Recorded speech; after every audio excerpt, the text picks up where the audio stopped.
দিল্লীৰ মুখ্যমন্ত্ৰী অৰবিন্দ কেজৰিৱালক গ্ৰেপ্তাৰ কৰা হৈছে। ইডিয়ে গ্ৰেপ্তাৰ কৰিছে দিল্লীৰ মুখ্যমন্ত্ৰী অৰবিন্দ কেজৰিৱালক খুৰা নীতি কেলেংকাৰীৰ অভিযোগত গ্ৰেপ্তাৰ হৈছে দিল্লীৰ মুখ্যমন্ত্ৰীগৰাকী। ইডিৰ কাৰ্যালয়লৈ ইতিমধ্যে অৰবিন্দ কেজৰিৱালক লৈ যোৱা হৈছে। আমি এই মুহূৰ্তত ডাঙৰ খবৰ জনাইছো, 2 ঘণ্টা ধৰি ইডিৰ বিষয়াসকল আহি তাত উপস্থিত হৈছিল আৰু তাৰ পাছত ইডিৰ এটা বৃহৎ দলে অৰবিন্দ কেজৰিৱালক নিজৰ বাসগৃহতেই সোধা-পোছা কৰিছিল। 2 ঘণ্টা ধৰি সোধা-পোছাৰ অন্তত অৰবিন্দ কেজৰিৱালক গ্ৰেপ্তাৰ কৰা হৈছে। ইতিমধ্যেই আম আদমি পাৰ্টি উচ্চতম ন্যায়ালয়ৰ দ্বাৰস্থ হৈছিল, কাৰণ উচ্চ ন্যায়ালয়ৰ মুখ ঠেকেচা খাইছিল আম আদমি, আৰু তাৰ পাছত আজি উচ্চতম ন্যায়ালয়ৰ দ্বাৰস্থ হৈছিল। কিন্তু সেয়া যেন কামত নাহিল, কাৰণ ইতিমধ্যে যি ডাঙৰ খবৰ আহিছে, অৰবিন্দ কেজৰিৱাল দিল্লীৰ মুখ্যমন্ত্ৰী অৱশেষত ইডিয়ে গ্ৰেপ্তাৰ কৰিছে। চৰ্চা চলি আছিল কেতিয়া ৰঙাঘৰলৈ যাব লাগিব দিল্লীৰ মুখ্যমন্ত্ৰীগৰাকী। ইতিমধ্যে আম আদমি পাৰ্টিয়ে বিক্ষোভ প্ৰদৰ্শন কৰিছে অৰবিন্দ কেজৰিৱালৰ বাসগৃহৰ সন্মুখত, আৰু আমাৰ হাতত যি খবৰ আছে 144 ধাৰা জাৰি কৰা হৈছে দিল্লীৰ মুখ্যমন্ত্ৰীগৰাকীৰ বাসগৃহৰ সন্মুখত। যদি সম্ভৱ হয় ভিজুৱেলছ দেখুৱাবলৈ চেষ্টা কৰিম এই মুহূৰ্তত কি পৰিৱেশ বৰ্তমান দিল্লীত মুখ্যমন্ত্ৰী অৰবিন্দ কেজৰিৱালৰ বাসগৃহৰ সন্মুখত। এবাৰ চাওক, আম আদমি পাৰ্টিৰ যিসকল কাৰ্যকৰ্তা আছে তেওঁলোকে বৰ্তমান তাত প্ৰতিবাদ সাব্যস্ত কৰিছে, আৰু ইয়াতে আমি এখন উইণ্ডত আপোনালোকক দেখুৱাইছোঁ কেনেকৈ RAF প্ৰস্তুত হৈ আছে, যাতে যিকোনো মুহূৰ্ততে যিকোনো পৰিস্থিতিৰ তেওঁলোকে সন্মুখীন হ'ব পাৰে। ডাঙৰ খবৰ আমি জনাইছোঁ এই মুহূৰ্তত দিল্লীৰ পৰা, অৰবিন্দ কেজৰিৱাল দিল্লীৰ মুখ্যমন্ত্ৰী গ্ৰেপ্তাৰ কৰা হৈছে। ইডিৰ এটা বৃহৎ দল আজি প্ৰায় 7:30-8 বজাত দিল্লীৰ মুখ্যমন্ত্ৰীৰ বাসগৃহত উপস্থিত হৈছিল। বাৰম্বাৰ জাননী প্ৰেৰণ কৰাৰ পাছতো অৰবিন্দ কেজৰিৱাল উপস্থিত হোৱা নাছিল।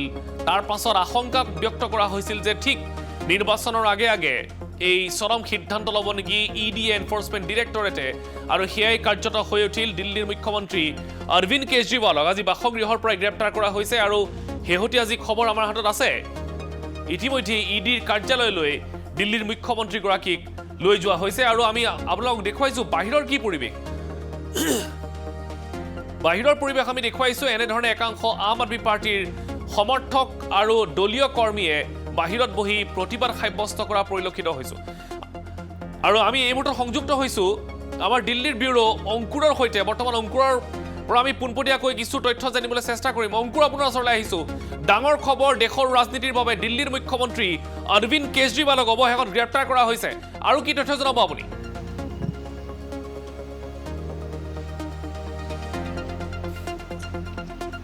চাওক, নিশ্চিতভাৱে মানস, কিছু সময় পূৰ্বে দিল্লীৰ মুখ্যমন্ত্ৰী অৰবিন্দ কেজৰিৱালক ইডিয়ে গ্ৰেপ্তাৰ কৰিছে, আৰু ইতিমধ্যে উল্লেখ কৰিছে আপুনি ইডিয়ে 9খন চামন আচলতে তেখেতক প্ৰথম অৱস্থাত প্ৰদান কৰিছিল ইডিৰ কাৰ্যালয়ত উপস্থিত থাকিবলৈ। আৰু আজিৰ দিনটোতো আচলতে প্ৰথম অৱস্থাত হাইকোৰ্টৰ যি ৰায়, সেই ৰায় অহাৰ পাছত প্ৰথম অৱস্থাত ইডি মুখ্যমন্ত্ৰী অৰবিন্দ কেজৰিৱালৰ বাসগৃহত গৈ প্ৰথম অৱস্থাত চামন লৈ গৈছিল। তেওঁৰ ঘৰত চাৰ্চ ৱাৰেণ্ট আছিল, আৰু পৰৱৰ্তী সময়ত সম্পূৰ্ণ তেওঁলোকে 2 ঘণ্টা অৰবিন্দ কেজৰিৱালক তেওঁলোকে সোধা-পোছা কৰাৰ অন্তত গ্ৰেপ্তাৰ কৰিছে। আৰু এতিয়া আমাৰ হাতত থকা তথ্য অনুসৰি কিছু সময়ৰ পাছতেই আচলতে ইডিৰ কাৰ্যালয় লৈ অহা হ'ব। আমি পোনপটীয়াকৈ ND24 দৰ্শকসকলক ইডি কাৰ্যালয়ৰ পৰা অৰবিন্দ কেজৰিৱালক লৈ অহাৰ যি দৃশ্য, সেই দৃশ্য দেখাম। কিন্তু এই মুহূৰ্তত ইডিৰ যিহেতু প্ৰায় 9টাকৈ কাৰ্যালয় নতুন দিল্লীত আছে, কোনটো কাৰ্যালয়লৈ নিয়ে এই কথা এতিয়ালৈকে থিৰাং হোৱা নাই। আৰু কিছু সময় পূৰ্বে ইডিয়ে গ্ৰেপ্তাৰ কৰাৰ পাছতেই আম আদমি পাৰ্টিৰ নেত্ৰী আতিশীয়ে এটা কথা মন্তব্য কৰিছে যে জেলৰ পৰা আচলতে আম আদমি পাৰ্টিৰ নেতা অৰবিন্দ কেজৰিৱালে দিল্লীৰ মুখ্যমন্ত্ৰীগৰাকীয়ে চৰকাৰ চলাব বুলি ইতিমধ্যে মন্তব্য প্ৰকাশ কৰিছে। আৰু নিশ্চিতভাৱে যিসকল আচলতে আম আদমি পাৰ্টিৰ যিসকল শুভাকাংক্ষী বা যিসকল কৰ্মী, তেওঁলোক ইতিমধ্যে গৈ দিল্লীৰ মুখ্যমন্ত্ৰীগৰাকীৰ ঘৰত বাসগৃহত উপস্থিত আছে। আৰু এয়া চাওক, এয়া ফাৰ্ষ্ট লেভেলৰ ছিকিউৰিটি লেয়াৰ, ইয়াৰ বেৰিকেড ইতিমধ্যে ইয়াত মোতায়েন কৰা হৈছে। আৰু ইয়াৰ পৰৱৰ্তী সময়ত দিল্লীৰ মুখ্যমন্ত্ৰীৰ ঘৰৰ বাবে সম্পূৰ্ণৰূপে আচলতে ৰেপিড একশ্যন ফ'ৰ্চ ইয়াত ৰখা হৈছে। এয়া প্ৰথম লেয়াৰ, দ্বিতীয় লেয়াৰত ৰখা হৈছে ৰেপিড একশ্যন ফ'ৰ্চ, আৰু তাৰ পাছতে অৰবিন্দ কেজৰিৱালৰ বাসগৃহ ইতিমধ্যে, আৰু সেই গোটেই এৰিয়াটো লক কৰা হৈছে, যি লোকেল পুলিচৰ সহায় লৈছে ইডিয়ে। আৰু কিছু সময়ৰ পাছতে অৰবিন্দ কেজৰিৱালক গ্ৰেপ্তাৰ কৰা ইতিমধ্যে হৈছে, কিছু সময়ৰ পাছতে ইডি কাৰ্যালয়লৈ লৈ যোৱা হ'ব। মানস, অংকুৰ, আমি যি দেখিবলৈ পাইছোঁ তাতে ৰেপিড একশ্যন ফ'ৰ্চটো আছে, আৰু আমি জানিব পৰা মতে আপুনি কিছু সময় পূৰ্বে জনাইছিল যে 144 ধাৰা জাৰি কৰা হৈছে। গতিকে তাত একাংশ লোকৰ সমাৱেশ আমি দেখিবলৈ পাইছোঁ, তাত একাংশ লোক সমাবেত হৈছে, আৰু তেওঁলোকে তাত প্ৰতিবাদ সাব্যস্ত কৰিছে। এয়া দিল্লীৰ জনতা নে আম আদমি পাৰ্টিৰ বিষয়ববীয়া, আম আদমি পাৰ্টিৰ কৰ্মী, এওঁলোক কোন আচলতে?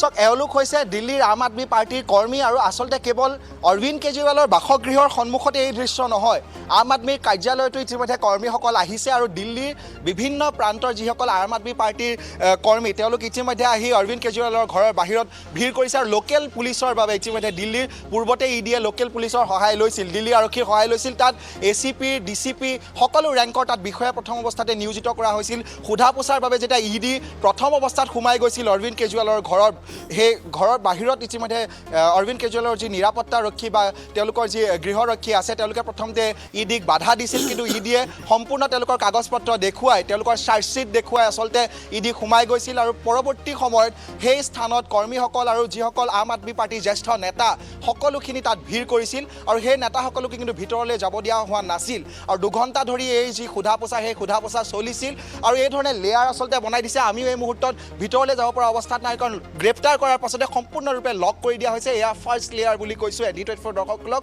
এয়া হৈছে ফাৰ্ষ্ট বেৰিকেড লেয়াৰ দ্বিতীয়তে ৰেপিড একশ্যন ফ'ৰ্চ আৰু পৰৱৰ্তী সময়ত আগলৈ যদি চাওঁ অৰবিন্দ কেজৰিৱালৰ ঘৰৰ সম্পূৰ্ণ এলেকাত আচলতে 144 ধাৰা লগাই দিয়া হৈছে আৰু সম্পূৰ্ণ ইতিমধ্যে আৰক্ষীৰ টহলদাৰী দল সম্পূৰ্ণৰূপে দিল্লীত তেওঁলোকে নিয়োজিত কৰি দিয়া হৈছে আৰু কিছু সময়ৰ পাছতে ইডি কাৰ্যালয়লৈ লৈ যাব অৰবিন্দ কেজৰিৱালক আৰু যিসকল আপৰ যিসকল নেতা বা নেত্ৰীসকল আছে তেওঁলোকে স্পষ্টকৈ সংবাদ মাধ্যমৰ আগত কৈছে যে এইবাৰ চৰকাৰ জেলৰ পৰা চলিব আম আদমি পাৰ্টি যি চৰকাৰ অৰবিন্দ কেজৰিৱালে জেলৰ পৰা চলাব বুলি হুংকাৰ দিছে বিজেপিক আৰু বিজেপিয়ে ৰাজনীতি কৰিছে বুলিও আচলতে তেওঁলোকে অংকুৰ অলপ সময় লাইনত ৰাখিছোঁ আপোনাক আমি আপোনাৰ সৈতে পুনৰ সংযুক্ত হ'ম কাৰণ দিল্লীৰ পৰা বহুত ডাঙৰ খবৰ আহি আছে এই মুহূৰ্তত আমি দেখুৱাইছোঁ কিন্তু আমি এই মুহূৰ্তত সংযুক্ত হৈছোঁ আম আদমি পাৰ্টিৰ উত্তৰ পূবৰ সমন্বয়ক ৰাজেশ শৰ্মাৰ সৈতে राजेश शर्मा पर जो संभव हमें किसी कथा जानने चेष्टा करें शर्मा जी बहुत बहुत स्वागत है और जिसकी आशंका जताई जा रही थी वही हुआ है अभी दिल्ली के मुख्यमंत्री को गिरफ्तार कर लिया गया है आप लोगों का पहला जो रिएक्शन है वो क्या होगा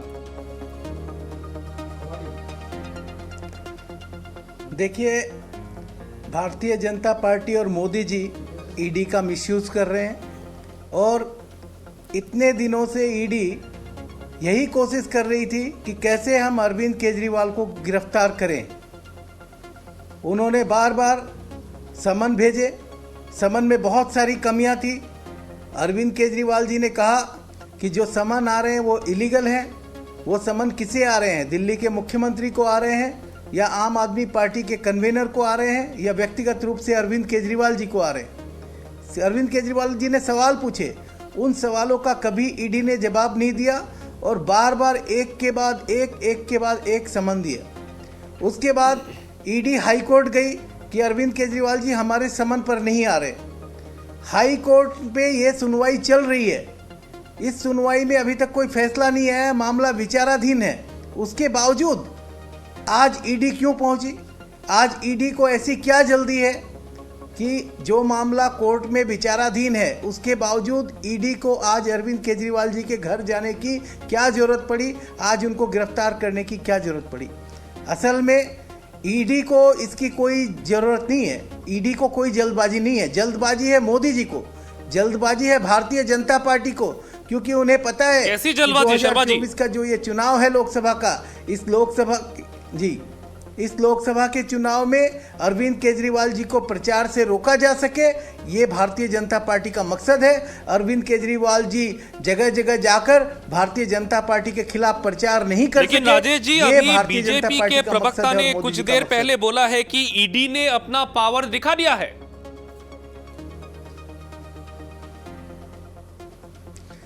ये ईडी का जो पावर है सिर्फ विरोधी पक्ष के नेताओं के ऊपर क्यों चल रहा है? ये ईडी अगर इतनी बलशाली है तो जो इलेक्ट्रोल बॉन्ड का जो घोटाला सामने आया है करोड़ों रुपए का, उन सब के यहाँ पे ईडी के छापे क्यों नहीं पड़ रहे? ईडी बलशाली नहीं है, ईडी के पीछे मोदी जी और इस केंद्र सरकार का आशीर्वाद है और ये चाहते हैं कि इस देश को विपक्ष विहीन किया जाए, इस देश को ओपोजिशन लेस किया जाए, ये इनकी कोशिश है। और इस लोकसभा चुनाव में ये चाहते हैं कि किसी भी तरीके से अरविंद केजरीवाल जैसा नेता प्रचार में नहीं निकले, ये इनकी मुख्य कोशिश है। राजेश जी चुनाव अभी सर पे है तो इस समय अगर केजरीवाल जी जेल में होंगे तो आम आदमी पार्टी का अभी नेक्स्ट टारगेट क्या हो सकता है? क्योंकि हमें जो जितनी जानकारी मिली है कि आम आदमी पार्टी की एक टीम अभी सुप्रीम कोर्ट पहुंची है, तो आप लोगों का इसके बाद की जो कार्यपंथा होगा वो क्या होगा? देखिए, यही सोचने की बात है जो आप कह रहे हो कि एन चुनाव के वक्त ये क्यों हो रहा है। इससे पहले जब इंडिया अलायंस का गठन हुआ तब अरविंद केजरीवाल जी के यहाँ समन भेजे गए वहाँ पे। आज फिर से आप देख रहे हो कि जब मॉडल कोड ऑफ कंडक्ट लागू हो गया उसके बाद आप ईडी को भेज रहे हो।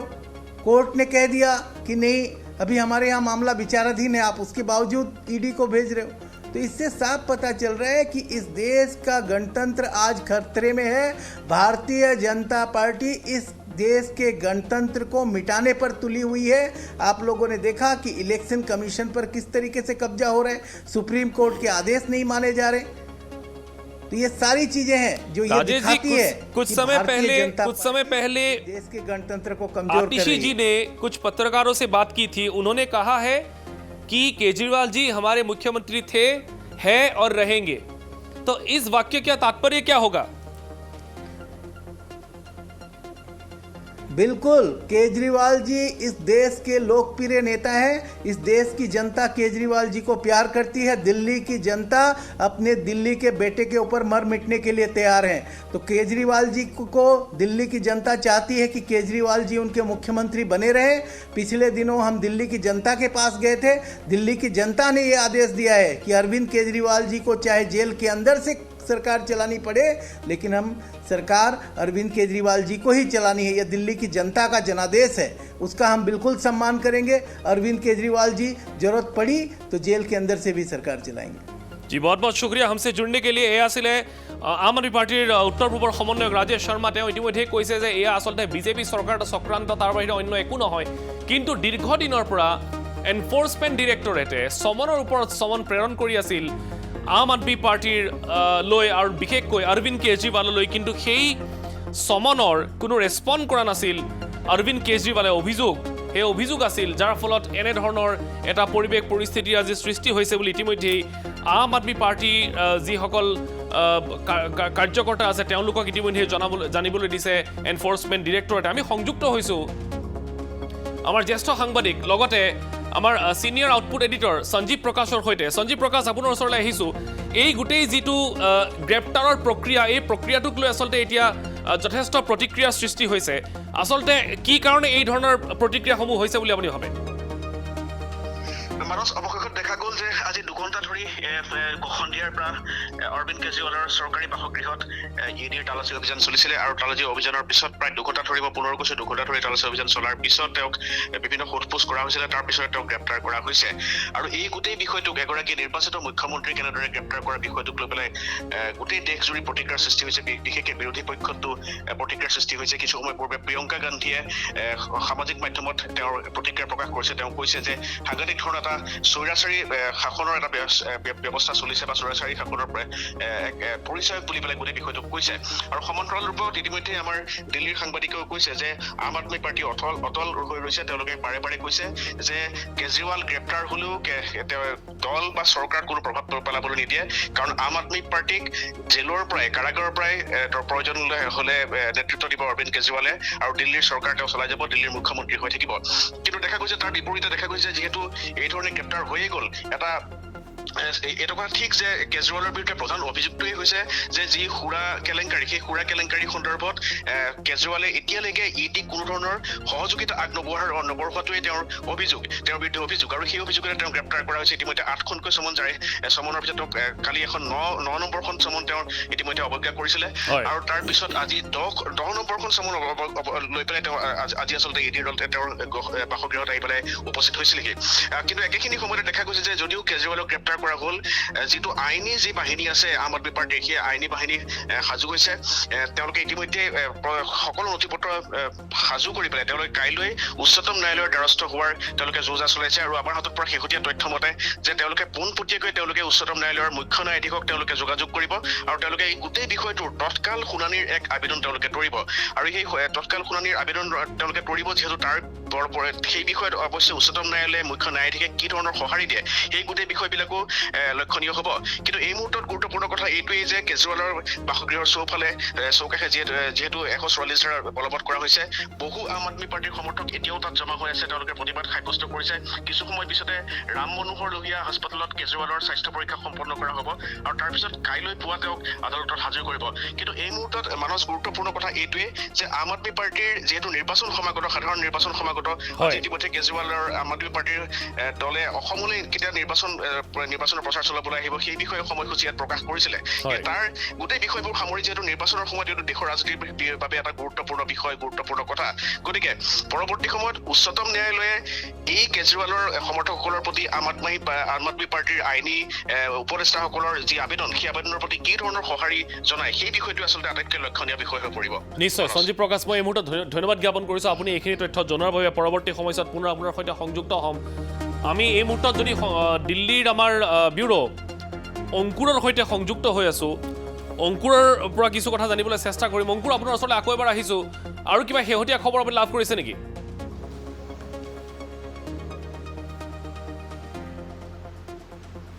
চাওক, নিশ্চিতভাৱে মানস, পূৰ্বতে যেতিয়া ইডিয়ে 9খনকৈ আচলতে চামন দিছিল, সেই প্ৰতিখন চামনতে অৰবিন্দ কেজৰিৱালৰ কাৰ্যালয়ৰ পৰা এটাই ৰিপ্লাই আহিছিল যে কিহৰ বা কি কাৰণত ইডিয়ে চামন তেওঁলোকক দিছে। আৰু অৰবিন্দ কেজৰিৱালে ইডিৰ চামনৰ পাছতে তেওঁ সংবাদমেল সম্বোধন কৰি এটা কথা কয় যে এয়া ৰাজনৈতিক প্ৰপাগেণ্ডা, এটা পলিটিকেল প্ৰপাগেণ্ডা বুলি কয় বিজেপিৰ।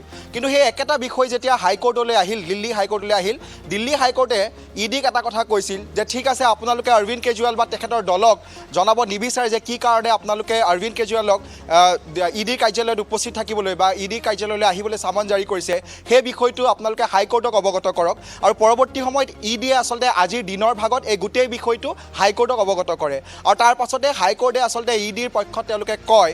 আৰু যোৱাকালিয়ে যদি আমি চাওঁ সম্পূৰ্ণ পৰিৱেশটো, দিল্লীৰ হাইকোৰ্টেও ইতিমধ্যে গা এৰা দিয়া যেন অনুভৱ হৈছে এই গোটেই বিষয়টোত। অৰবিন্দ কেজৰিৱালে যেতিয়া এই গোটেই বিষয়টো গম পায় আৰু ইডিয়ে যেতিয়া এই গোটেই প্ৰুফসমূহ তেওঁ দাখিল কৰে, পৰৱৰ্তী সময়ত কিন্তু ইডিয়ে যিসমূহ তথ্য যোগান কৰিছিল সেই গোটেই তথ্যখিনি আচলতে হাইকোৰ্টে অ'কে বা এই গোটেই বিষয়টো তেওঁলোকে গ্ৰহণ কৰে।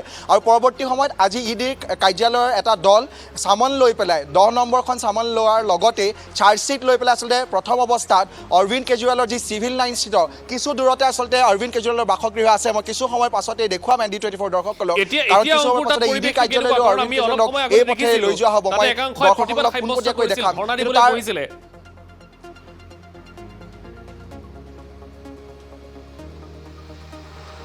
চাওক, এতিয়াও প্ৰতিবাদী কাৰ্যসূচী চলি আছে। দিল্লীৰ আম আদমি পাৰ্টিৰ যিসকল সাধাৰণ কৰ্মী, নেতাসকলৰ লগত সেই কৰ্মীসকলো আহিছে আৰু কোনো কাৰণে আচলতে তেওঁলোকে মানি লোৱা নাই আৰু তেওঁলোকে সংবাদ মাধ্যমৰ আগত বাৰে বাৰে জনাই আছে যে অৰবিন্দ কেজৰিৱালক কোনো কাৰণে গ্ৰেপ্তাৰ কৰি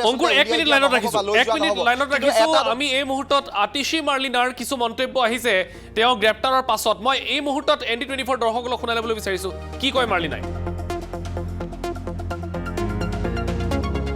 आ रही है कि ईडी ने अरविंद केजरीवाल जी को अरेस्ट कर लिया है।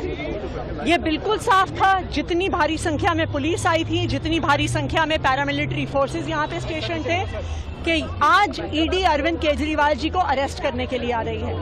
अरविंद केजरीवाल का अरेस्ट भारतीय जनता पार्टी की और प्रधानमंत्री नरेंद्र मोदी जी की एक राजनीतिक साजिश है। प्रधानमंत्री नरेंद्र मोदी जी को अगर किसी एक नेता से डर लगता है तो वो नेता अरविंद केजरीवाल है। 2 साल में जब से इस केस का इन्वेस्टिगेशन चल रहा है, 2 साल में 1 रुपए की भी रिकवरी ना ईडी ना सीबीआई कर पाई है। 500 से ज्यादा अफसर इस केस में लगे हुए थे, 1000 से ज्यादा रेड्स हुए।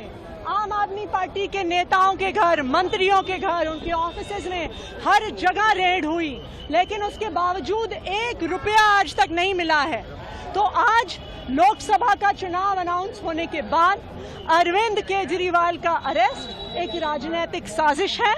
लेकिन मैं प्रधानमंत्री नरेंद्र मोदी जी को कहना चाहती हूँ कि अरविंद केजरीवाल सिर्फ एक इंसान नहीं है, अरविंद केजरीवाल एक विचार है, अगर आपको लगता है कि एक अरविंद केजरीवाल को गिरफ्तार करके आप इस विचार को खत्म कर सकते हो तो आपको गलत लगता है। अरविंद केजरीवाल जी दिल्ली के मुख्यमंत्री थे, दिल्ली के मुख्यमंत्री हैं और दिल्ली के मुख्यमंत्री रहेंगे। हमने शुरू से स्पष्ट किया है कि अगर जरूरत पड़ेगी तो अरविंद केजरीवाल जी जेल से सरकार चलाएंगे। कोई भी ऐसा कानून नहीं है जो उन्हें जेल से सरकार चलाने से प्रोहिबिट करता है। उनका कोई कन्विक्शन नहीं हुआ है, उनका कोई कन्विक्शन नहीं हुआ है, वही दिल्ली के मुख्यमंत्री रहेंगे। ये लड़ाई चलती रहेगी। अरविंद केजरीवाल जी दिल्ली के मुख्यमंत्री हैं और दिल्ली के मुख्यमंत्री रहेंगे। ये बिल्कुल साफ है और ये बिल्कुल स्पष्ट है, इस पे कोई दो राय नहीं है। सुप्रीम कोर्ट हमने केस फाइल कर दिया है। अरविंद केजरीवाल के अरेस्ट को क्वॉश करने का केस सुप्रीम कोर्ट में फाइल कर दिया है।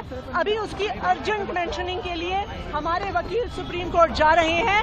हम ये डिमांड करेंगे कि आज रात को ही इस केस की सुनवाई।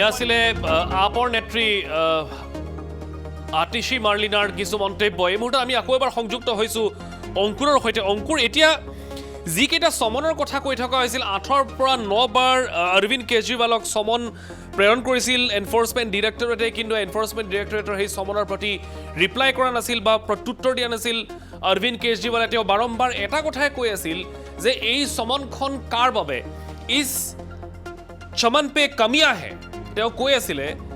আৰু লগতে তেওঁ কৈ আছিল যে এইখন যিখন সমন দিয়া হৈছে এই সমনখন আচলতে কাক দিয়া হৈছে, দিল্লীৰ মুখ্যমন্ত্ৰীক নে এগৰাকী ব্যক্তি বিশেষক নে এগৰাকী আম আদমি পাৰ্টিক? কাৰণ তিনিওগৰাকী ব্যক্তিকেই সমনৰ যিটো প্ৰক্ৰিয়া বা যিটো লেখনি তাৰ কিছু সাল সলনি আছে।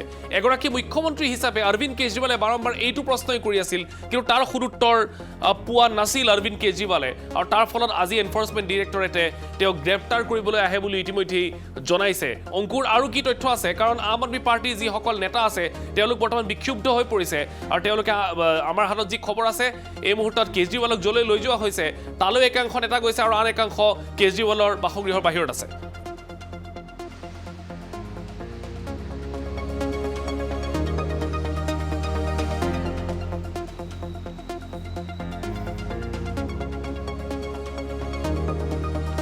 প্ৰথম অৱস্থাত মই এটা কথা ND24 দৰ্শকসকলক জনাই ল'ব বিচাৰিছোঁ। নতুন দিল্লীত যিহেতু 8ৰ পৰা 9টাকৈ কাৰ্যালয় আছে আৰু সেই 8ৰ পৰা 9টাকৈ কাৰ্যালয়ত আচলতে ইডিৰ কাৰ্যালয়ত সম্পূৰ্ণৰূপে ৰেপিড একশ্যন ফ'ৰ্চৰ ইয়াত নিয়োগ কৰা হৈছে আৰু ইয়াত সাংঘাতিক ধৰণে আচলতে তেওঁলোকে বেৰিকেড প্ৰস্তুত কৰি দিছে আৰু সম্পূৰ্ণ আৰক্ষীয়ে তৎপৰতা বৃদ্ধি কৰিছে, নিৰাপত্তাৰক্ষী দিল্লীত বৃদ্ধি কৰিছে। আৰু পূৰ্বতে যেতিয়া ইডিয়ে চামন দিছিল, চামন দিয়াৰ সময়ত অৰবিন্দ কেজৰিৱালে এটাই প্ৰশ্ন কৰিছিল সংবাদ মাধ্যমৰ যোগেদি যে এয়া মুখ্যমন্ত্ৰীলৈ চামন দিছে নে অৰবিন্দ কেজৰিৱাললৈ চামন দিছে। আৰু এই গোটেই বিষয়টো যেতিয়া হাইকোৰ্টতো আহিছিল সেই সময়ত কিন্তু হাইকোৰ্টৰ ফালৰ পৰা এটা কথা আহিছিল অৰবিন্দ কেজৰিৱালৰ প্ৰতি যে যেহেতু চামন দিছে আৰু আপুনি ইতিমধ্যে গম নাপায় যে কিহৰ বাবে আচলতে ইডিয়ে আপোনাক চামন দিছে, আপুনি ইডিৰ কাৰ্যালয়লৈ এবাৰ গৈ উপস্থিত হওক আৰু পৰৱৰ্তী সময়তহে নিশ্চিতভাৱে আপুনি গম পাব যে ইডিয়ে কিয় আপোনাক চামন দিছে। এই গোটেই বিষয়বোৰ সামৰি আচলতে উচ্চ ন্যায়ালয়ত দিল্লী হাইকোৰ্টত গোটেই বিষয়টো চলি আছিল। আৰু তেনে অৱস্থাত পুনৰ এখন চামন লৈ পুনৰ এখন চাৰ্জশ্বিট লৈ প্ৰথমবাৰ চাৰ্জশ্বিট লৈ তেওঁৰ ঘৰত আৰু পুনৰ 10 নম্বৰখন চামন লৈ আচলতে মানৱজ্যোতি ডেকা মই ক'ব লাগিব অৰবিন্দ কেজৰিৱালৰ বাসগৃহত সন্ধ্যাৰ ভাগত ইডিৰ এটা দল উপস্থিত হৈছিল। পূৰ্বতে যেতিয়া ইডিয়ে চামন দিছিল তেওঁলোকৰ ইডিৰ কাৰ্যালয়ৰ পৰা এজন বা দুজন ব্যক্তি গৈ তেখেতৰ মুখ্যমন্ত্ৰীৰ বাসগৃহত চামন দি থৈ আহিছিল। কিন্তু আজি 10 নম্বৰখন যিখন চামন আচলতে দিবলৈ গৈছিল সেই চামন দিয়াৰ কিন্তু গোটেই বিষয়টো বেলেগ আছিল। এটা বৃহৎ দল, এটা হাই প্ৰফাইল হাই লেভেল অফিচাৰৰ এটা বৃহৎ দল গৈছিল আৰু সেই দলটো দেখিয়ে নিশ্চয় বহুতে আশংকা কৰিছিল যে আজি গ্ৰেপ্তাৰ হ'ব পাৰে অৰবিন্দ কেজৰিৱাল, কাৰণ সেই দলটো গৈয়েই প্ৰথমতেই অৰবিন্দ কেজৰিৱালৰ মোবাইল চিল কৰা বুলি আমি জানিব পাৰিছিলোঁ। গতিকে আম আদমি পাৰ্টিৰ যিসকল নেতা আছে তেওঁলোকৰ মোবাইলসমূহো তেওঁলোকে ডিছকানেক্ট কৰা হৈছে। তাৰ মাজতে অংকুৰ অলপ সময় লাইনত ৰাখিছোঁ, দুটা বিগ ব্ৰেকিং আছে। প্ৰথমটো খবৰ জনাইছোঁ, কিছু সময় পাছতেই স্বাস্থ্য পৰীক্ষাৰ বাবে নিয়া হ'ব অৰবিন্দ কেজৰিৱালক। কাইলৈ আদালতত হাজিৰ কৰোৱা হ'ব অৰবিন্দ কেজৰিৱালক। বৰ্তমানেও মুখ্যমন্ত্ৰীৰ চৰকাৰী আৱাসতেই অৰবিন্দ কেজৰিৱাল আছে বুলি এই মুহূৰ্তত খবৰ আমি লাভ কৰিছোঁ। কিন্তু আন এটা সূত্ৰই জনোৱা মতে অৰবিন্দ কেজৰিৱালক বৰ্তমান ইডিৰ কাৰ্যালয়লৈ লৈ যোৱা হৈছে। এতিয়া দুটা সূত্ৰই দুটা খবৰ আমাক জনাই আছে, কিন্তু এই মুহূৰ্তত যি খবৰ কাইলৈ আদালতত হাজিৰ কৰোৱা হ'ব অৰবিন্দ কেজৰিৱালক আৰু খন্তেক সময়ৰ পাছতেই তেওঁৰ স্বাস্থ্য পৰীক্ষা কৰোৱা হ'ব। তাৰ মাজতে আৰু এটা খবৰ, কেজৰিৱালক গ্ৰেপ্তাৰৰ বিৰুদ্ধে উচ্চতম ন্যায়ালয়ৰ কাষ চাপিছে আম আদমি পাৰ্টিৰ নেতৃত্ব। এই মুহূৰ্তত জনাইছো জৰুৰীভাৱে শুনানি অনুষ্ঠিত কৰাৰ বাবে আবেদন জনাইছে আম আদমি পাৰ্টিয়ে। অধিবক্তাৰ কাষ চাপিছে আদালতৰ। আজি নিশাই শুনানি অনুষ্ঠিত কৰাৰ আহ্বান জনাইছে আম আদমি পাৰ্টিয়ে। যথেষ্ট তৎপৰতা দেখুওৱা পৰিলক্ষিত হৈছে এই মুহূৰ্তত, কাৰণ তেওঁলোকৰ মূল নেতা আৰু দিল্লীৰ মুখ্যমন্ত্ৰী অৰবিন্দ কেজৰিৱালক ইতিমধ্যে ইডিয়ে 9খন চামনৰ পাছত গ্ৰেপ্তাৰ কৰা হৈছে। এই মুহূৰ্তত কিছু পোনপটীয়া সম্প্ৰচাৰলৈ যাবলৈ বিচাৰিছোঁ।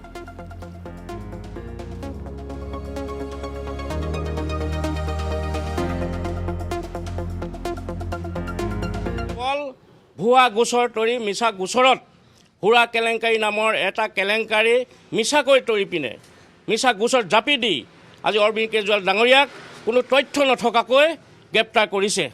ইয়াক আমি ধিক্কাৰ জনাইছোঁ আৰু প্ৰত্যাহ্বান জনাইছোঁ বিজেপি দল আৰু চৰকাৰক। আপোনালোকে কিন্তু নাভাবিব গণতন্ত্ৰ আছে, দেশত গণতন্ত্ৰ আছে। গণতন্ত্ৰ ৰাইজে বচাই ৰাখিব। গণতন্ত্ৰৰ অন্যায় অবিচাৰীবিলাক হ'বলৈ কিন্তু দেশৰ জনসাধাৰণে নিদিয়ে। আপোনালোকে নাভাবিব কেতিয়াও।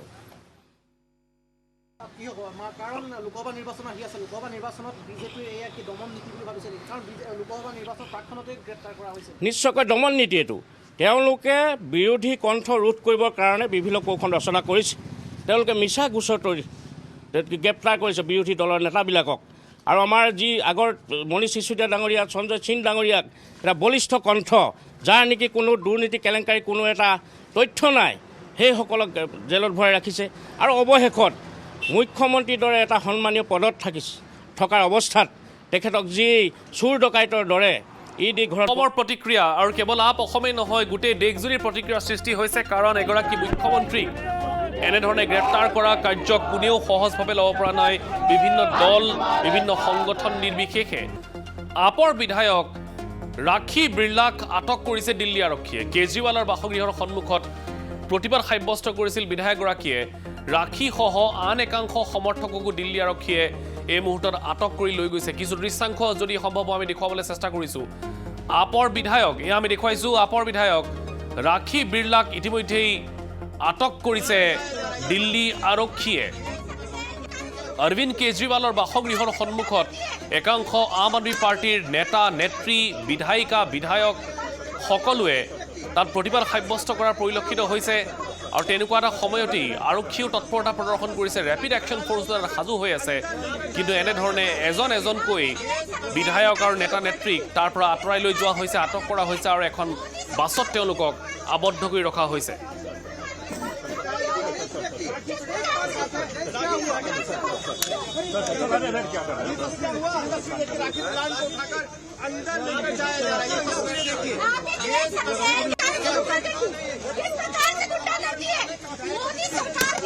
অৰবিন্দ কেজৰিৱালৰ আৰু এই ধৰণে অৰবিন্দ কেজৰিৱালৰ বাসগৃহৰ সন্মুখত এক উত্তেজনাময় পৰিৱেশৰ সৃষ্টি হৈছে। কিন্তু এই গোটেই প্ৰক্ৰিয়াটো সন্দৰ্ভত বিজেপিৰ তৰফৰ পৰা প্ৰতিক্ৰিয়া আহিছে। কি কয় বিজেপিয়ে শুনাবলৈ বিচাৰিছোঁ।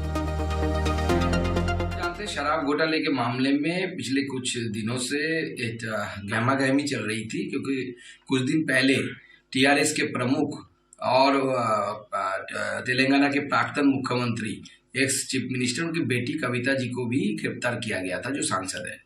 तो ये मतलब एक दिशा निर्देश दे रहा था कि आगे आने वाले समय में शराब घोटाले में बहुत बड़ी गिरफ्तारी होने वाली है। तो ये तो स्वाभाविक है, क्वाइट नेचुरल है कि इसका तार अंत में तो अरविंद केजरीवाल तक ही पहुंचेगा, क्योंकि इससे पहले दिल्ली के उप मुख्यमंत्री सिसोदिया साहब भी जेल के अंदर है। तो स्वाभाविक है, तो सिसोदिया साहब से तार कविता होके फिर आके केजरीवाल जी तक रुक गया। तो केजरीवाल जी का गिरफ्तार होना मुझे लगता है समय का ही बात था, बस समय आ गया, गिरफ्तार हो। 2020-21 से लगातार शराब नीति घोटाले में अरविंद केजरीवाल बहानेबाजी कर रहे थे और जिस तरह की राजनीतिक नौटंकी वो कर रहे थे, आज उसका पटाक्षेप हो गया। झूठ और लूट की सरकार जिसका पाप का घड़ा भर चुका था, आज अंततः सत्य की जीत हुई। और मेरा ये मानना है कि पूरे युवा वर्ग को शराब के नशे में धकेलने की जो साजिश अरविंद केजरीवाल और उनकी सरकार ने रची थी, उसका परिणाम ये होना ही था। सत्य की जीत होनी थी और अरविंद केजरीवाल को उनके এই আছিলে বিজেপিৰ প্ৰতিক্ৰিয়া। এই মুহূৰ্তত আম আদমি পাৰ্টিৰ অসমৰ বৰ্তমানৰ সভাপতিগৰাকী ভৱেন চৌধুৰী, ডক্টৰ ভৱেন চৌধুৰীয়েও প্ৰতিক্ৰিয়া প্ৰকাশ কৰিছে। মই এই মুহূৰ্তত ডক্টৰ ভৱেন চৌধুৰীৰ প্ৰতিক্ৰিয়া দেখুৱাবলৈ বিচাৰিছোঁ। এইমাত্ৰ মই শুনিলোঁ যে ইডিয়ে অৰবিন্দ কেজৰিৱাল ডাঙৰীয়াক এৰেষ্ট কৰিছে তেওঁ বাসভৱনৰ পৰা। এইটো এটা ঘোৰ অন্যায় হৈছে। এই ইলেকশ্যনৰ সময়ত বিজেপি চৰকাৰে মোদীয়ে নিশ্চয় যথেষ্ট ভয় খাইছে অৰবিন্দ কেজৰিৱালৰ পৰা, সেইকাৰণে তেওঁক এই নিশা এৰেষ্ট কৰিছে। এখন দেশৰ এখন ৰাজ্যৰ মুখ্যমন্ত্ৰীক এই নিশাখন ইডি লগাই এৰেষ্ট কৰাটোৱে কি বুজাইছে? বিজেপি চৰকাৰৰ নিশ্চয় মনত যথেষ্ট ভয় হৈছে আগন্তুক নিৰ্বাচনত কাৰণে, আৰু সেইকাৰণে এই ৰাতিখন ইডি লগাই তেওঁলোকে অৰবিন্দ কেজৰিৱালক এৰেষ্ট কৰাইছে যাতে তেওঁ লোকসভা নিৰ্বাচনত কোনো ধৰণৰ প্ৰচাৰ চলাব নোৱাৰে আৰু যাতে আম আদমি পাৰ্টিৰ কিছু ক্ষতি হয়। কিন্তু এই কথাটো মই তেওঁলোকক সোঁৱৰাই দিব খোজোঁ যে আম আদমি পাৰ্টিয়ে এতিয়া দুগুণ উৎসাহেৰে কাম কৰিব, আৰু আমি আগতেই কৈছোঁ অৰবিন্দ কেজৰিৱাল ডাঙৰীয়াৰ জন্ম এতিয়া প্ৰত্যেকখন ৰাজ্যত হ'ব, প্ৰতিখন জিলাত হ'ব, প্ৰত্যেক সমষ্টিত হ'ব। মই সোঁৱৰাই দিব খুজিছোঁ বিজেপি চৰকাৰক যে আপোনালোকে এইটো অতি ডাঙৰ ভুল কাম কৰিলে, আৰু আপোনালোকে ইয়াৰ প্ৰত্যুত্তৰ ৰাইজে আপোনাক আগন্তুক লোকসভা নিৰ্বাচন নিশ্চয় কৰিব। এইমাত্ৰ মই শুনিলোঁ যে ইডিয়ে অৰবিন্দ কেজৰিৱাল ডাঙৰীয়াক এৰেষ্ট কৰিছে তেওঁ বাসভৱনৰ পৰা। এইটো এটা ঘোৰ অন্যায় হৈছে। এই ইলেকশ্যনৰ সময়ত বিজেপি চৰকাৰে মোদীয়ে নিশ্চয় যথেষ্ট ভয় খাইছে অৰবিন্দ কেজৰিৱালৰ পৰা, সেইকাৰণে তেওঁক এই নিশা এৰেষ্ট কৰিছে। এখন দেশৰ গোটেই দেশজুৰি বৰ্তমান প্ৰতিক্ৰিয়াৰ সৃষ্টি হৈছে। তথাপিও আমি এই মুহূৰ্তত সংযুক্ত হৈছোঁ ডক্টৰ ভৱেন চৌধুৰীৰ সৈতে। চৌধুৰী ডাঙৰীয়া, গোটেই দেশজুৰি প্ৰতিক্ৰিয়াৰ সৃষ্টি হৈছে আৰু এনেধৰণে ইডিয়ে বৰ্তমান কেজৰিৱালৰ বাসগৃহত উপস্থিত হৈ দিল্লীৰ মুখ্যমন্ত্ৰীগৰাকীক গ্ৰেপ্তাৰ কৰাৰ পাছত আপোনালোকৰ প্ৰতিক্ৰিয়া কি হ'ব? এইটো এটা বহুত দিনৰ পৰা এটা চক্ৰান্ত চলাই আছিল মোদী চৰকাৰে, যাতে ইডিৰ জৰিয়তে অৰবিন্দ কেজৰিৱাল জেলত পঠিয়াব পাৰে আৰু তেওঁ মুকলিভাৱে তেওঁ শাসন কৰিব পাৰে। তেওঁ এটা গণতন্ত্ৰক ধ্বংস কৰাৰ এটা ব্যৱস্থা তেওঁ লৈছে। তেওঁ আজি ভয়তে তেওঁ আজি অৰবিন্দ কেজৰিৱাল এই ৰাতিখন এৰেষ্ট কৰিলে। এখন স্বাধীন দেশৰ এখন ৰাজ্যৰ এজন মুখ্যমন্ত্ৰীক এই ৰাতিখন তেওঁক কিয় এৰেষ্ট কৰিবলগীয়া হ'ল? তেওঁ মুখ্যমন্ত্ৰী হয়, সাধাৰণ ব্যক্তি নহয়। নিশ্চয় তেওঁ যথেষ্ট ভয় খাইছে, আৰু ইয়াৰ প্ৰত্যুত্তৰ ৰাইজে নিশ্চয় অহাবাৰ হ'বলগীয়া লোকসভা ইলেকশ্যনত নিশ্চয় এইটো প্ৰত্যুত্তৰ ৰাইজে দিব। চৌধুৰী ডাঙৰীয়া, কিন্তু কেজৰিৱালৰ বিৰুদ্ধে বিজেপিয়ে অভিযোগ উত্থাপিত কৰিছে যে বাৰম্বাৰ সমন জাৰি কৰাৰ পাছতো আইন উলংঘা কৰিছে দিল্লীৰ মুখ্যমন্ত্ৰীগৰাকীয়ে। তেওঁলোকে যে ইডি চমন আছে, চমনখন যে আমাৰ লিগেল চেলে যে তেওঁলোকে প্ৰত্যুত্তৰ তাৰ উত্তৰ জানো তেওঁলোকে দিলে? এইখন যে অবৈধ আছিলে, এইখন যে লিগেল নাছিলে, এই কথাটো তেওঁলোকে প্ৰত্যুত্তৰ দিলে জানো? গতিকে আচলতে এইটো চব চক্ৰান্ত, বিজেপি চৰকাৰৰ চক্ৰান্ত, অৰবিন্দ কেজৰিৱালৰ চক্ৰান্ত, যাতে তেওঁলোকে অৰবিন্দ কেজৰিৱাল জেলৰ ভিতৰত ৰাখিব পাৰে আৰু সুকলমে তেওঁ নিৰ্বাচন পাৰ কৰাই যাব। এয়া হ'বলৈ দিয়া নহ'ব। কিবা প্ৰভাৱ পেলাব চৌধুৰী ডাঙৰীয়া অৰবিন্দ কেজৰিৱাল ডাঙৰীয়াৰ গ্ৰেপ্তাৰৰ পাছত আগন্তুক লোকসভা নিৰ্বাচনত আম আদমি পাৰ্টি দুৰ্বল হ'ব?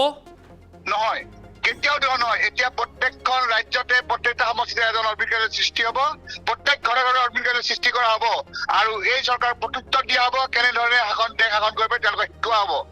তেওঁলোকৰ যি আজি দেশক ধ্বংস কৰাৰ যি আখৰা তেওঁলোকে চলাইছে, এগৰাকী স্বাধীন দেশৰ এখন ৰাজ্যৰ মুখতে এই ৰাতিখন এৰেষ্ট কৰিব পাৰিছে, তেওঁলোকে দেশ ধ্বংস কৰাৰ আৰু এখোপ আগুৱাই গ'ল। ধন্যবাদ জ্ঞাপন কৰিছোঁ ডক্টৰ ভৱেন চৌধুৰী ডাঙৰীয়া। এয়া আছিলে আপ অসমৰ সভাপতি ডক্টৰ ভৱেন চৌধুৰী।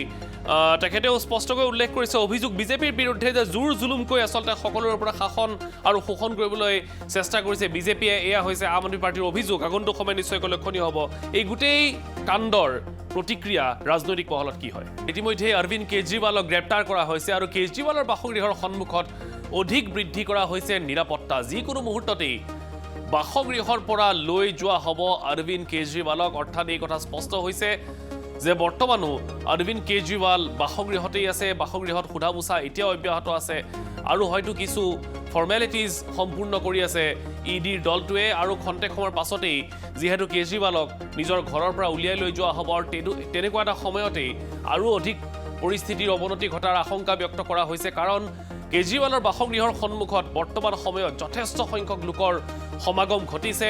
তাৰ অধিকাংশই আম আদমি পাৰ্টিৰ সমৰ্থক বুলি জানিব পৰা গৈছে, আৰু একাংশ বিধায়ক আৰু নেতা নেত্ৰীক আৰক্ষীয়ে আটক কৰা প্ৰক্ৰিয়াটো আৰম্ভ কৰিছে। তাৰ মাজতে আমি দেখুৱাইছোঁ আপোনালোকক এনেধৰণে একাংশ আপৰ সমৰ্থক বৰ্তমান ওলাই আহিছে আৰু তেওঁলোকে আন্দোলন কৰিছে, প্ৰতিবাদ সাব্যস্ত কৰিছে যে তানাশ্বাহী নেহি চলেগি।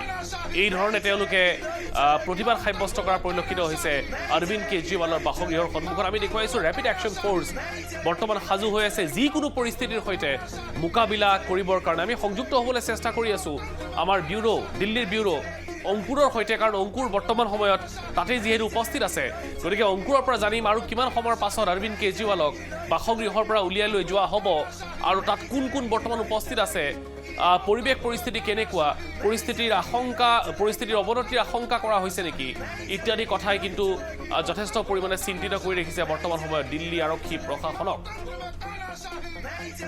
আমি দেখুৱাই আছোঁ আপোনালোকক এই মুহূৰ্তত পোনপটীয়া সম্প্ৰচাৰো আমি সংযুক্ত হ'বলৈ চেষ্টা কৰি আছোঁ অংকুৰৰ সৈতে। কিন্তু এই মুহূৰ্তত যি দৃশ্য কেজৰিৱাল, অৰবিন্দ কেজৰিৱালৰ বাসগৃহৰ বাহিৰৰ পৰা আহিছে, এফালে আপোনালোকে দেখিবলৈ পাইছে সষ্টম হৈ আছে ৰেপিড একশ্যন ফ'ৰ্চ আৰু আনফালে একাংশ আপৰ সমৰ্থক তেওঁলোকে এনেধৰণে প্ৰতিবাদ সাব্যস্ত কৰা পৰিলক্ষিত হৈছে। কিন্তু নিৰাপত্তা ব্যৱস্থাটো আৰু অধিক কটকটীয়া কৰি তোলা হৈছে দিল্লীত অৰবিন্দ কেজৰিৱালৰ বাসগৃহৰ সন্মুখত।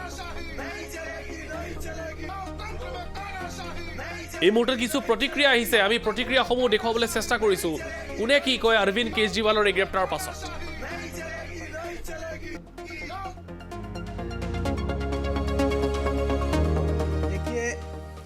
भारतीय जनता पार्टी और मोदी जी ईडी का मिसयूज कर रहे हैं और इतने दिनों से ईडी यही कोशिश कर रही थी कि कैसे हम अरविंद केजरीवाल को गिरफ्तार करें। उन्होंने बार बार समन भेजे, समन में बहुत सारी कमियां थी। अरविंद केजरीवाल जी ने कहा कि जो समन आ रहे हैं वो इलीगल हैं। वो समन किसे आ रहे हैं? दिल्ली के मुख्यमंत्री को आ रहे हैं या आम आदमी पार्टी के कन्वीनर को आ रहे हैं या व्यक्तिगत रूप से अरविंद केजरीवाल जी को आ रहे हैं। अरविंद केजरीवाल जी ने सवाल पूछे, उन सवालों का कभी ईडी ने जवाब नहीं दिया और बार बार एक के बाद एक समन दिया। उसके बाद ईडी हाई कोर्ट गई कि अरविंद केजरीवाल जी हमारे समन पर नहीं आ रहे। हाई कोर्ट पे ये सुनवाई चल रही है। इस सुनवाई में अभी तक कोई फैसला नहीं आया, मामला विचाराधीन है। उसके बावजूद आज ईडी क्यों पहुंची? आज ईडी को ऐसी क्या जल्दी है कि जो मामला कोर्ट में विचाराधीन है उसके बावजूद ईडी को आज अरविंद केजरीवाल जी के घर जाने की क्या जरूरत पड़ी? आज उनको गिरफ्तार करने की क्या जरूरत पड़ी? असल में ईडी को इसकी कोई जरूरत नहीं है। ईडी को कोई जल्दबाजी नहीं है। जल्दबाजी है मोदी जी को, जल्दबाजी है भारतीय जनता पार्टी को, क्योंकि उन्हें पता है कि 2024 का जो ये चुनाव है लोकसभा का, इस लोकसभा के चुनाव में अरविंद केजरीवाल जी को प्रचार से रोका जा सके, ये भारतीय जनता पार्टी का मकसद है।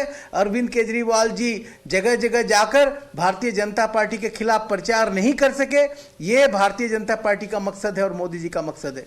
ये ईडी का जो पावर है सिर्फ विरोधी पक्ष के नेताओं के ऊपर क्यों चल रहा है? ये ईडी अगर इतनी बलशाली है तो जो इलेक्ट्रोल बॉन्ड का जो घोटाला सामने आया है करोड़ों रुपए का, उन सब के यहाँ पे ईडी के छापे क्यों नहीं पड़ रहे?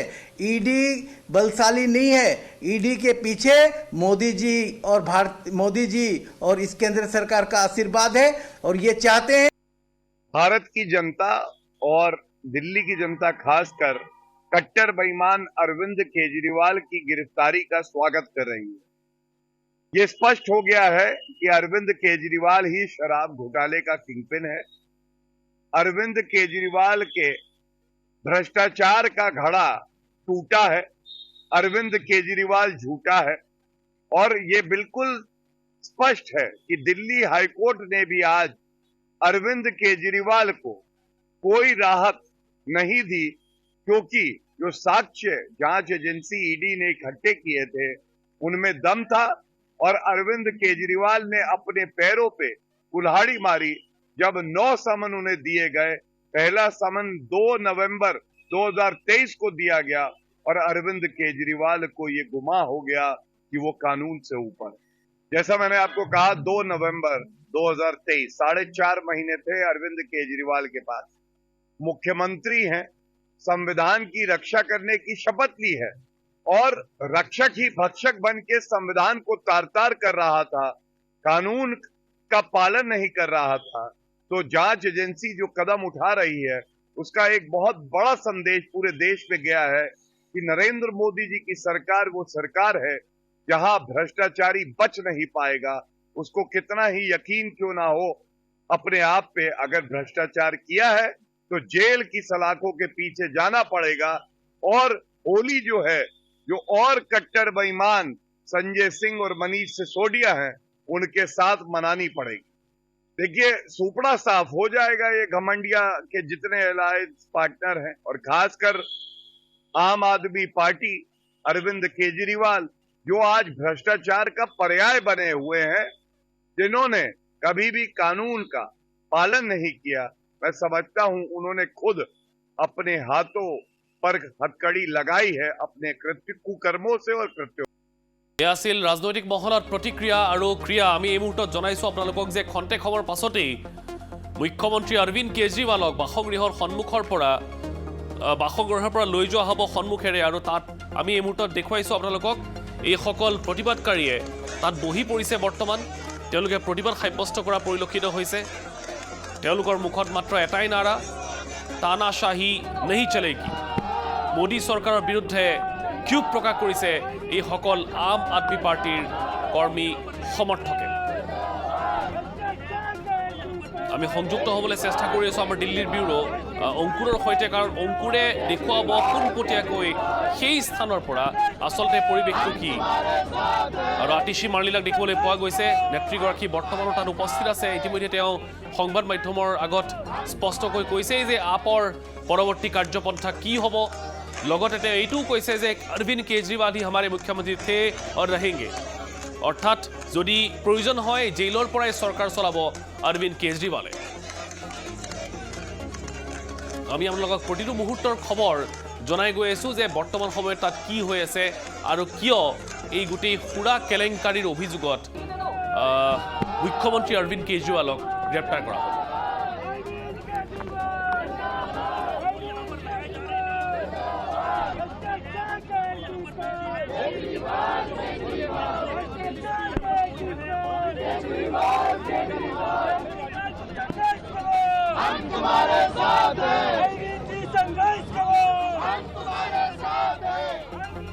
যিমানেই সময় বাগৰি গৈছে সিমানেই বৰ্তমান সময়ত তাতে যিখিনি উত্তেজনা, সেই উত্তেজনা বৃদ্ধি পাইছে।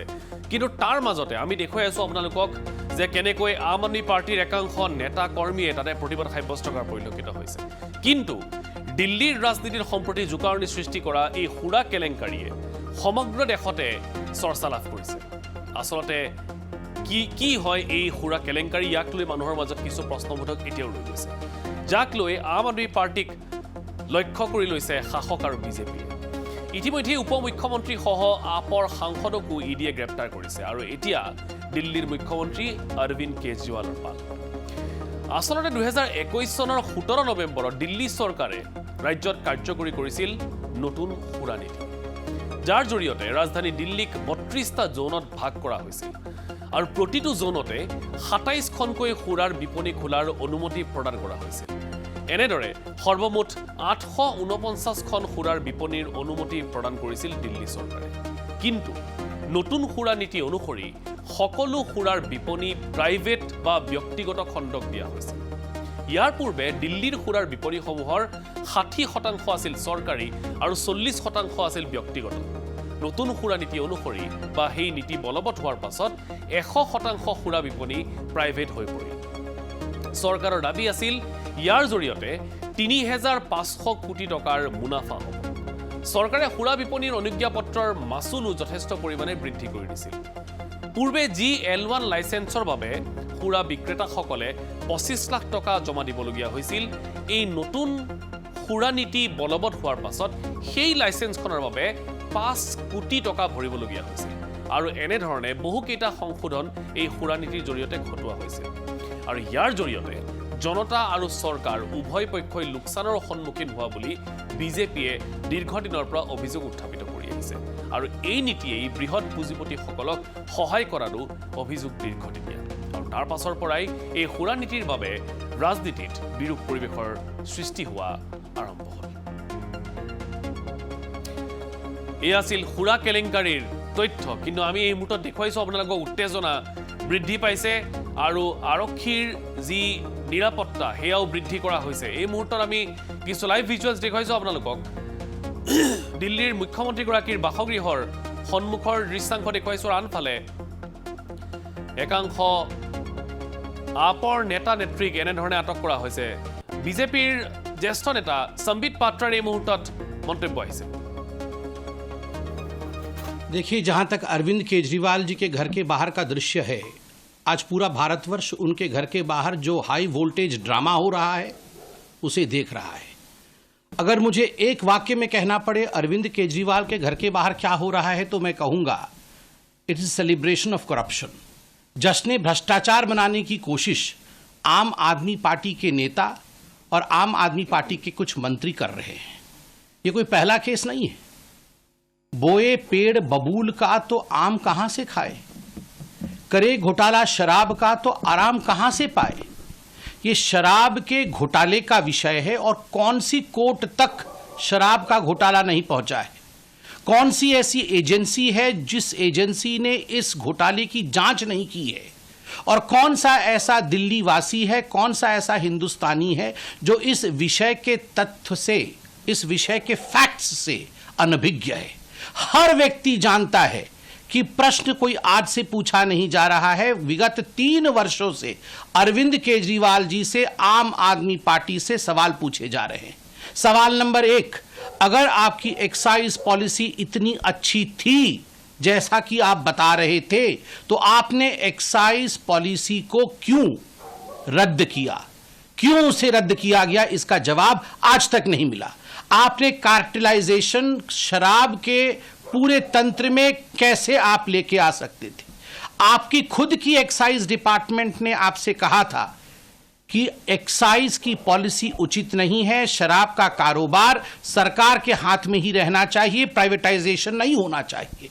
आपने उसे रद्दी के टोकरी में क्यों फेंका? खुद के सरकार के बड़े विभाग द्वारा दिया हुआ जो एडवाइस था उसे क्यों नहीं माना? ब्लैक लिस्टेड कंपनी को आगे बढ़ा करके अपने यारों को, अपने दोस्तों को ठेका देने का काम क्यों किया? सबसे बड़ा प्रश्न उठता है। पहले 5% कमीशन दिया जाता था, आपने बढ़ा करके 12% कमीशन किया, और बैकडोर कमीशन जो 7% की अधिक कमीशन थी वह आपने ब्लैक मनी के रूप में रिसीव किया। क्या दिल्ली की जनता समझती नहीं है? क्या हिंदुस्तान की जनता इन बारीकियों को जानती नहीं है? विजय नायर कौन था? आज रिकॉर्डेड स्टेटमेंट है, स्टेटमेंट्स हैं ईडी के पास, सीबीआई के पास, उन तमाम जांच एजेंसियों के पास जिन लोगों ने कई करोड़ रुपए किकबैक के रूप में रिसीव किया, और रिसीव करके इसको कहां कहां ठिकाने लगाया, किस बैग में इन्हें लेके गया, ये सारे विषय आज पब्लिक डोमेन में है। इन सारे विषयों की जांच हुई है। 14 महीने से मनीष सिसोदिया इसी विषय में जेल की सलाखों के पीछे हैं। कोई ऐसा कोर्ट हिंदुस्तान में बाकी नहीं है जहां आम आदमी पार्टी और अरविंद केजरीवाल जी ने जाके झूठ का पुलिंदा फैलाने की कोशिश नहीं की हो। मगर उसके बावजूद किसी कोर्ट से मनीष सिसोदिया को रिलीफ नहीं मिला। संजय सिंह बड़े बड़े भाषण दे रहे थे, जेल के अंदर हैं, आज भी उन्हें रिलीफ नहीं मिला है। तथ्यों के आधार पर काम करती है कोर्ट, तथ्यों के आधार पर काम करते हैं ये जो जांच एजेंसी है। ये गेट के बाहर, घर के सामने बड़े बड़े वचन से, ड्रामा से कुछ नहीं होता है। अतसी जी कह रही हैं अरविंद केजरीवाल एक व्यक्ति नहीं है, वो एक आइडिया है। Then I should say he is a bad idea.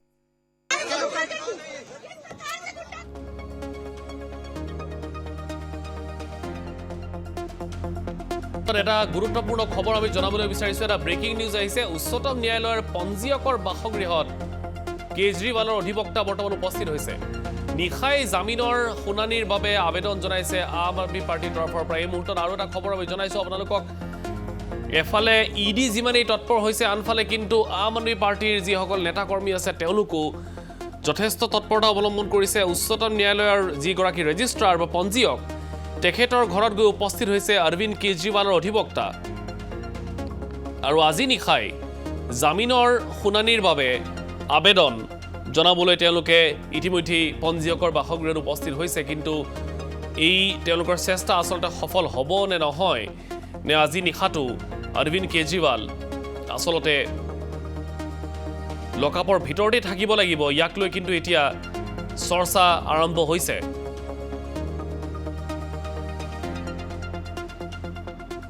গতিকে এই মুহূৰ্তৰ যি খবৰ আমি জনাইছোঁ আপোনালোকক, দুয়ো পক্ষ সমানেই তৎপৰ হৈছে অৰবিন্দ কেজৰিৱালক গ্ৰেপ্তাৰৰ পাছতেই গোটেই দেশৰ ৰাজনীতিত এতিয়া প্ৰতিক্ৰিয়াৰ সৃষ্টি হৈছে। আমি শাসক আৰু বিৰোধী উভয় পক্ষৰে আপোনালোকক মতামত শুনাইছোঁ, কিন্তু আনফালে আমি দেখুৱাইছোঁ আপোনালোকক এয়া হৈছে অৰবিন্দ কেজৰিৱালৰ বাসগৃহৰ বাহিৰৰ পৰিৱেশ।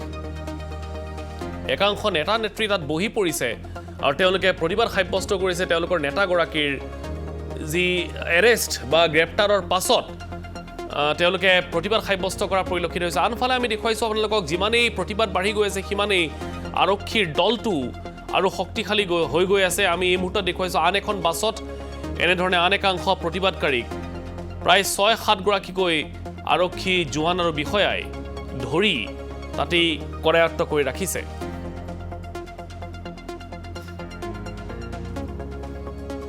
গতিকে পৰিস্থিতিৰ আগন্তুক সময়ত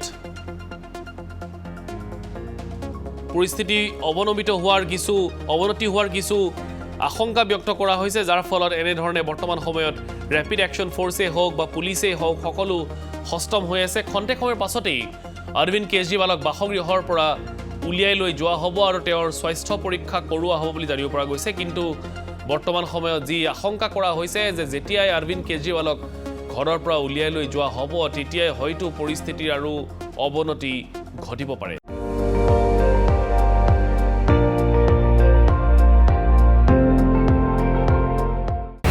আপুনি চাই আছে ND24, সৰ্বশ্ৰেষ্ঠ নহয় সৰ্বোত্তমৰ দৌৰ।